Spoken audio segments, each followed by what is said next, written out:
They're true tales from Weirdsville. Tales from Weirdsville. And they're true. Can your heart stand the shocking facts? Now, we all know about QAnon. It's very simple.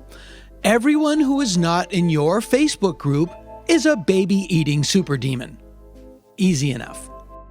The sad news is QAnon triggers crazy people to do violent shit. But there was a time when conspiracies were fun. One of the best 20th century conspiracies started with a little thing called Project Mogul, which was, of course, top secret. Project Mogul was a top-secret project by the U.S. Army Air Force that involved microphones flown on high-altitude balloons. Why were they doing this? It was to provide long-distance detection of sound waves generated by Soviet atomic bomb tests. And this project was carried out between 1947 until early 1949. In July of 1947, one of these high-altitude balloons crashed in the New Mexico desert. And on July 8, 1947, the headline of the Roswell Daily Record said, "RAAF captures flying saucer on ranch in Roswell region." William Brazel, who was the foreman of the J.B. Foster Ranch, reported to the Roswell Daily Record that he and his son saw, quote, "a large area of bright wreckage made of rubber strips, tinfoil, rather tough paper, and some sticks," located some 30 miles north of Roswell.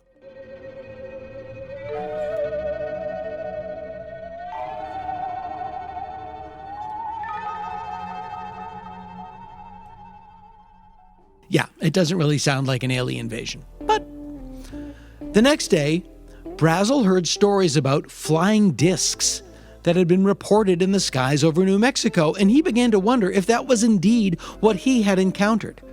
He spoke to the local sheriff, a guy named Wilcox, and told him he thought he might have happened upon a crashed saucer. Well, I guess Brazel was a well-respected guy because instead of laughing in his face, the sheriff instead went to the RAAF, which stands for Roswell Army Airfield, and asked them about it. If that's not a scene from a 1950s science fiction movie, I do not know what is. Now, the Air Base issued a press release a couple days later saying that personnel from the field's operations group had recovered a flying disc which had crashed on a ranch near Roswell. Let me repeat that. The base did not issue a statement saying they found a weather balloon.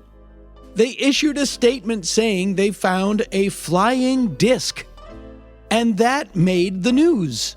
One local paper reported, quote, "The many rumors regarding the flying discs became a reality yesterday when the intelligence office of the 509th Bomb Group of the 8th Air Force Base, Roswell Army Airfield, was fortunate enough to gain possession of a disc through the cooperation of one of the local ranchers in the sheriff's office at Chavez County.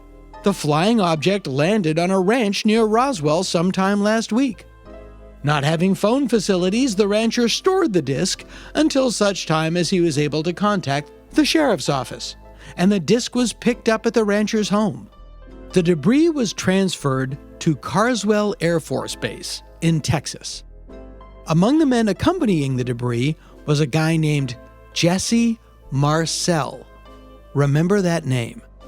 They said the disc in question was a disc, but it was suspended from a balloon, and then went on to say that the disc was probably a radar reflector. Now you tell me. This story made it all the way back to the Roswell Daily Record in time for the next day's edition, and a new story that implied that the object was indeed a balloon, if a balloon of unknown origin, possibly from some mysterious birthday party. The military didn't want to reveal the true nature of the balloon, which was that it was up there monitoring Soviet nuclear tests. They just said it was a weather balloon. And then the Roswell incident faded away. For 3 decades. That was it. Until 1978, when a nuclear physicist named Stanton Friedman, along with a team of researchers, began investigating the Roswell crash. They filed a bunch of Freedom of Information Act requests and interviewed anyone and everyone who was alive at the time who claimed to be involved in the crash, among them Jesse Marcel. 2 years later, a book called The Roswell Incident by Charles Berlitz and William Moore was published. This book established what came to be known as Version 1 of the events at Roswell, that an alien craft was flying over the New Mexico desert observing U.S. nuclear weapons activity. How they know that? I don't know. But it crashed after being hit by lightning, killing the aliens on board, and the government covered it up. The incident at Roswell says that Jesse Marcel recovered the debris on the Foster Ranch. The famous photo of the dudes holding the debris at the crash site, that's Marcel in that photo. In 1991, another book was written called The UFO Crash at Roswell. The point of the UFO crash at Roswell was to say that the incidents depicted in the Roswell incident weren't exactly the incidents that happened. This is what happened. Already, the truth, well, that's now 2 steps back. There's the truth, and then the truth, and then the truth. Like all good conspiracies, it has a built-in safety device. It's a conspiracy, so anything that doesn't add up or is purportedly disprovable is proof that there's someone there hiding something. The UFO crash at Roswell was written by Kevin Rand and Donald Schmitt, and it took the original concept, added some twists, and threw in a bunch more interviews.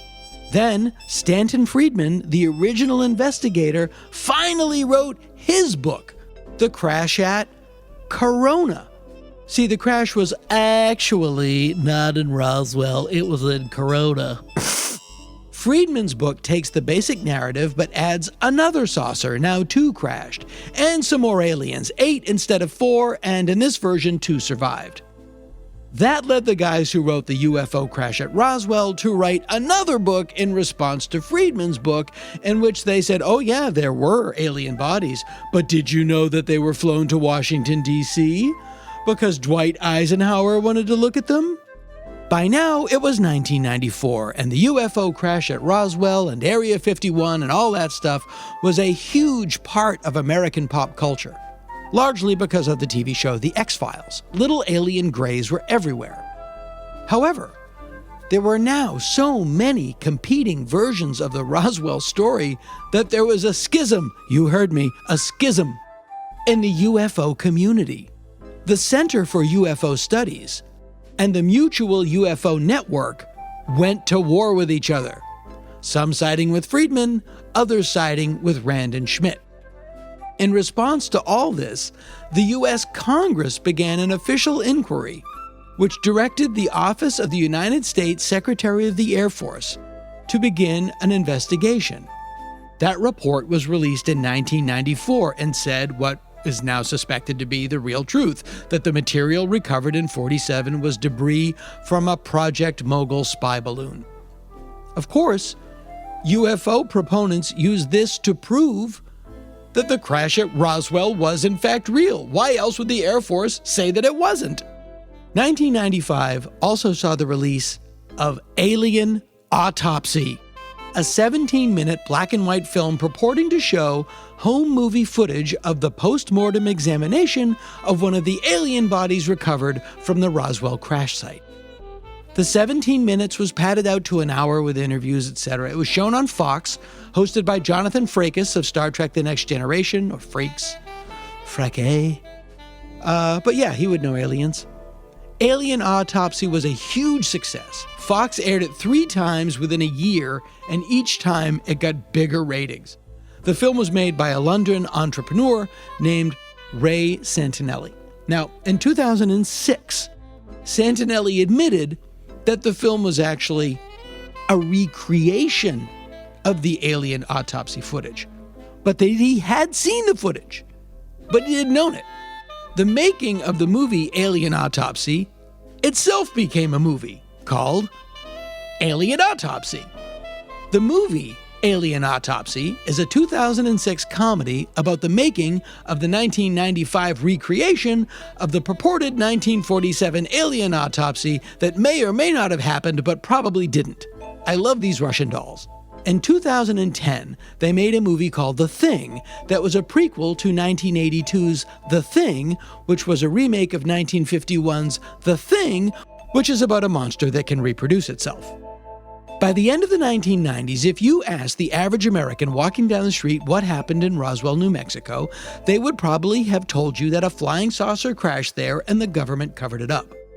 By that time, there was even a TV series called, you guessed it, Roswell, about sexy young aliens and their difficulties fitting in. So what happened? 9/11 happened. And suddenly, the threat of aliens was replaced by the real threat of Al-Qaeda. And Americans suddenly turned to the government that they no longer trusted and looked to it for protection. It was time to put away childish things, and UFO conspiracies and all that other fun 90s stuff went out the window. For a while, at least.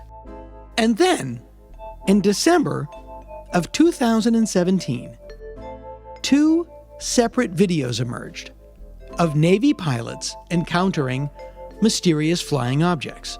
A third was released in March of 2018. And in a rather surprising move, the Navy rather casually admitted, yeah, they're real. We don't know what they are. Really? You would have think that would have been bigger news. But by the time that footage was released, we were well into our experiment of having a sociopathic, malignant narcissist former game show host as a president. And by that time, the fact that UFOs were real elicited kind of a shrug. Of course, the Navy insisted these weren't UFOs. These are UAPs, unidentified aerial phenomena. Okay, slick move. The footage, it should be said, was not originally intended for public release. There's a thing called the Black Vault blog, which serves as a massive repository of government documents that civilians can access, largely through Freedom of Information Act requests. John Greenwald Jr., who founded Black Vault, pointed out that for the very first time, the Navy acknowledged, on the record, that it had video of objects that it could not identify. To quote Greenwald, the most powerful military doesn't know what these objects are. That doesn't mean they're aliens, or that they don't have a plausible, logical explanation, but admitting that they see things in the sky and they can't identify them, that to me is the most amazing part of this. End quote. The videos were first released by the New York Times in conjunction with an organization called To the Stars Academy of Arts and Sciences, which, and I quote, engages with global citizens to investigate the outer edges of science and unconventional thinking. One of the other things that emerged from that same investigation was the revelation of the Advanced Aviation Threat Identification Program. That was the Pentagon's study of UFOs. And this wasn't some 50s paranoia. That program was started in 2007. So, we know that UFOs are real because we don't know what they are. And we trust the government in the sense that we know the government is lying. And they know that we know that they are lying. And we know that they know that we know that they are lying. And they know that we know that they know that we know that they know.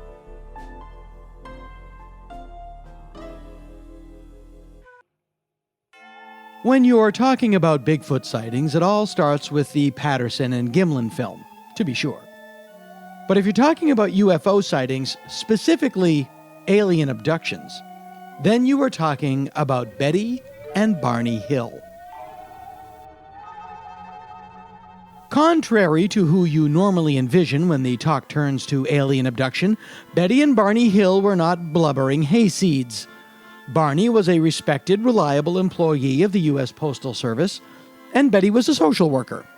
They were diligent, church-going community leaders, active in the NAACP and the U.S. Civil Rights Commission. They were an interracial couple. Barney was black and Betty was white, which for the year in question, 1961, was fairly ballsy indeed. And so, on the night of September 19th, 1961, Mr. and Mrs. Bernard Hill were driving through the woods in upstate New Hampshire on their way home from a vacation in Niagara Falls, New York. They observed a bright light in the sky. As they approached Lincoln, New Hampshire, the bright lights descended, revealing themselves to be a spacecraft, looking, in Barney's words, like a huge pancake. They stopped the car and observed humanoid figures within the craft looking down at them. They then reported hearing a series of buzzes and beeping noises that seemed to bounce off the hood of their car. One can only wonder what those aliens inside that ship were thinking. Yes, very curious, very interesting. At this point, the Hills' memories falter.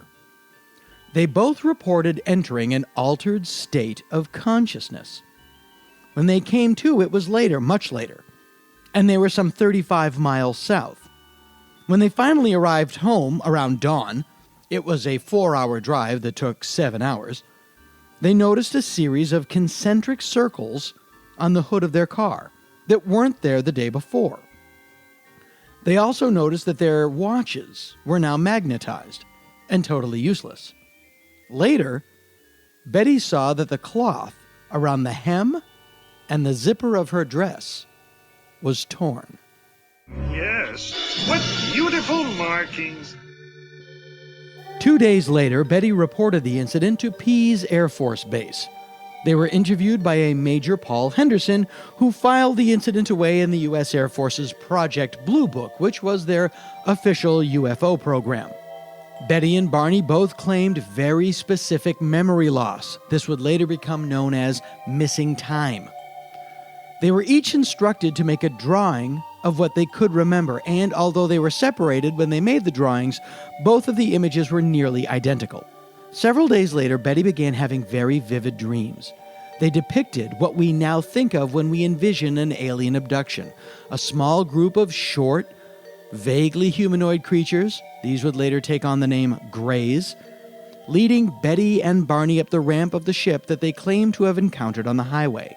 There was a mysterious medical exam, a little something-something up the you-know-where, etc., etc. The Hills were later interviewed by a civilian UFO group in Quincy, Massachusetts, where, oddly enough, my dad used to work when he was in the phone company. Coincidence? No. Not even remotely. These are just two unrelated facts. But I thought it worth mentioning. It was at this meeting in November of 1963 that the suggestion was made to the Hills that they undergo hypnosis to uncover their lost memories of the event. Now, it's important to keep in mind that the Hills were not trying to capitalize on the incident. They hadn't even gone public with it yet. They simply wanted to know what happened. And so, they underwent hypnosis. What beautiful markings. The Hills had several hypnosis sessions with a Dr. Benjamin Simon, a man whose last name was also a first name.